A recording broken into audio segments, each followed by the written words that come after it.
Hey, my name is Ben. Thanks for stopping by. Today I'm going to be showing you how to do an R410A flare. This flare in particular is going to be used for a mini split air conditioner system.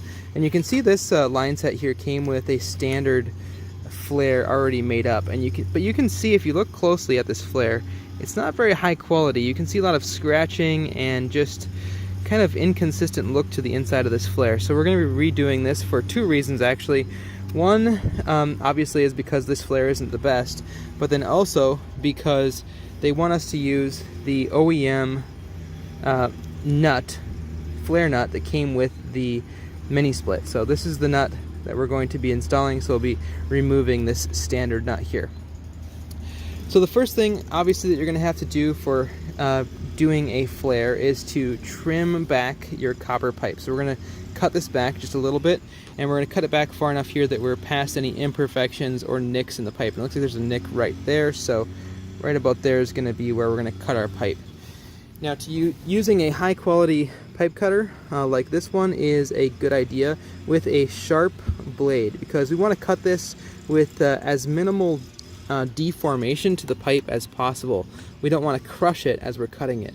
So I like to just get it just barely to the point where it's starting to touch, and then begin rotating it around. And we're just going to rotate it 3 or 4 times and then tighten it just a little bit, and do that process until we get this cut completed. So it could take us a couple minutes to do this, but by going really slow, it's going to reduce the amount of burrs that are inside of that pipe.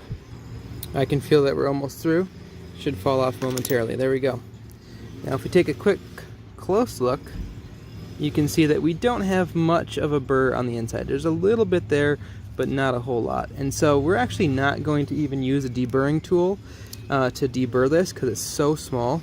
What I'm going to do is I'm going to take my needle nose pliers, lock our focus there so you guys can see really well, and we just push our needle nose into the pipe a little bit and gently ream it out, and that'll just kind of extend that burr outward instead of trying to trim it off. We're just not really going to need to do that with this tiny of a burr. But if you needed to deburr it, you could either use a standard deburring tool or very carefully take a knife and clean that burr off the inside just like this, and obviously have the pipe pointed in a direction where the burrs are not going to fall into the pipe for obvious reasons.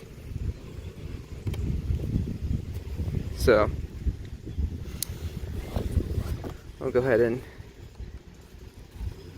ream it out just a little bit more.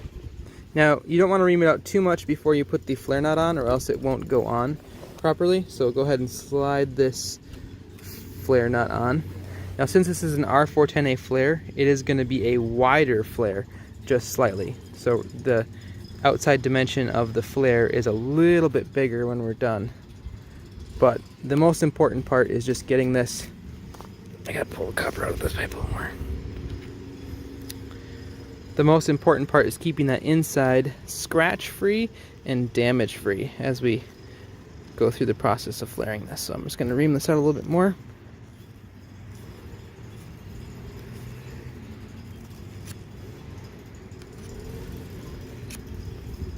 Alright, now I'm ready to go ahead and do the flare.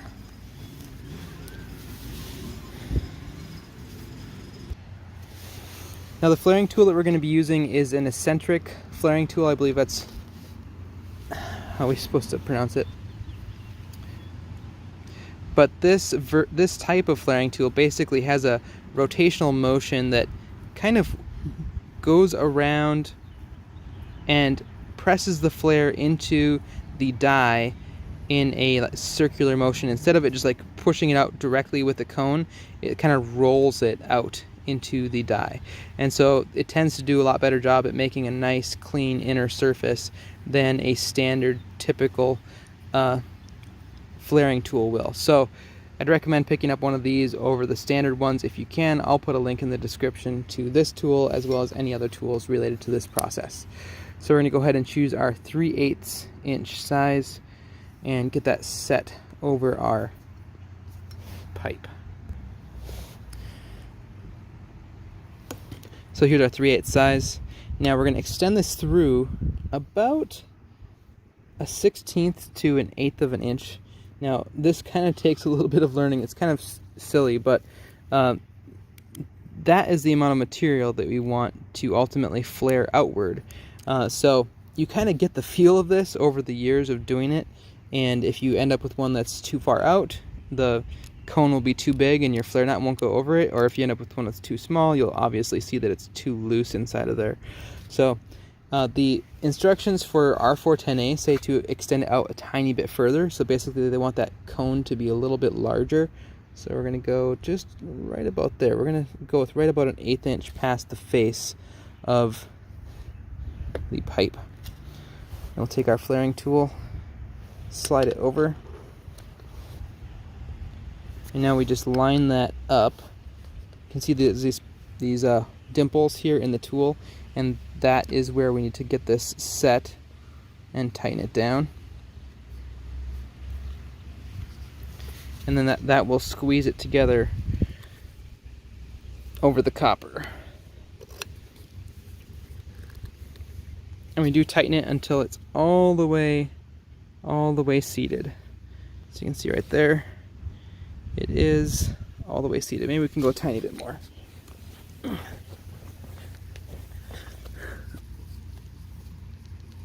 Right there. Yep, so it's all the way tight there. So now we'll go ahead and do the flare. You guys can see that point coming down. There it's made contact. You'll see it start to roll that copper out and around. Let's see if I can get you a little bit better view.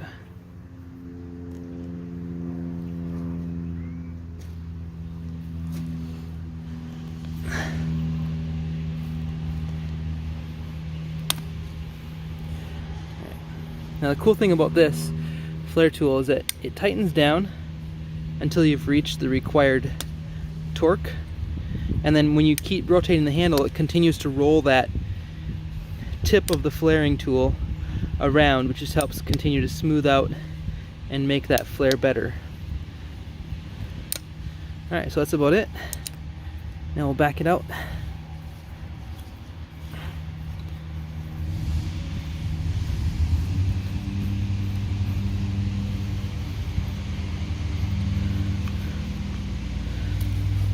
And release our handle.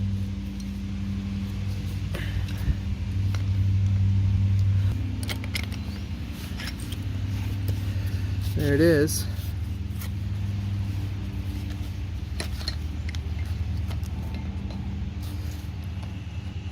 So see, yep, we succeeded perfectly. It slides over there really nice.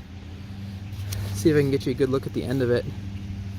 See that? See how nice and smooth it is on the inside? There's no scratches or other blemishes that will cause our seal to fail. Well, let me just show you this in comparison to the factory one that came on this line set, which is just egregious. Absolutely egregious. See all the scratches and marks from that flare? You would have had to tighten that thing down significantly before you would have been able to get this thing to seal. You might have been able to get it, but it just wasn't really good at all. You don't want to mess around with your flares. So like this is the factory one on the right, and then the one we just did.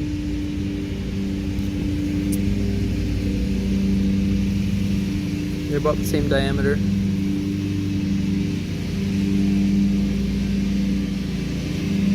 Now we have the proper flare nut. So the difference between the flare nut that came with the line set and then the one for the mini split is just, I think this one looks a little bit heavier duty. Here's one more close-up of the end of that flare. And then you can see how it sits there in the bottom of the flare nut. So this one is good to go. we'll just repeat several times now. So again, I'll put a link in the description to the different tools that you might be needing.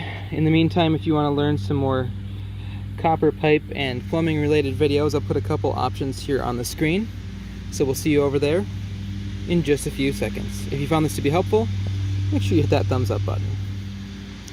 All right, see you right over there.